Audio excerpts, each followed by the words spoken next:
गुंटेफळ साठवण तलावाचं मुख्यमंत्री फडणवीस हे भूमिपूजन करणार आहेत आणि याच तलावामुळे दुष्काळी आष्टी तालुक्यातील सिंचनाचा प्रश्नही मार्गी लागणार आहे।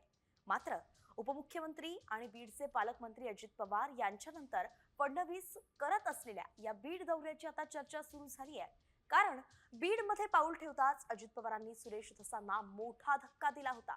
जिल्हा नियोजन समितीतून धसांना हटवलं होतं आणि विशेष म्हणजे धस यांनी अजित पवारांना बैठकीवेळी एक पेन ड्राईव्ह सुद्धा दिला होता। मात्र आता याच धसांच्या मतदारसंघात फडणवीस येत आहेत, विकास कामांचं भूमिपूजन करणार आहेत। तेव्हा अजित पवारांनी धक्का दिलेल्या धसांना फडणवीस ताकद देत असल्याचीही चर्चा सुरू झाली आहे।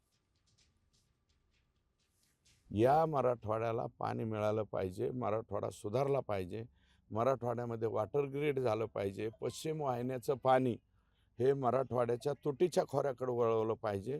कृष्णा खोऱ्याचं 23.66 TMC पाणी मराठवाड्याच्या आमच्या वाट्याचं हक्काचं दिलं पाहिजे। ही सगळी अतिशय उत्तम भावना जर या राज्यामध्ये कोणाची असेल तर ती आदरणीय देवेंद्र फडणवीस साहेबांची आहे। म्हणून आशा ह्या फक्त देवेंद्र फडणवीस साहेबांकडनं आहे।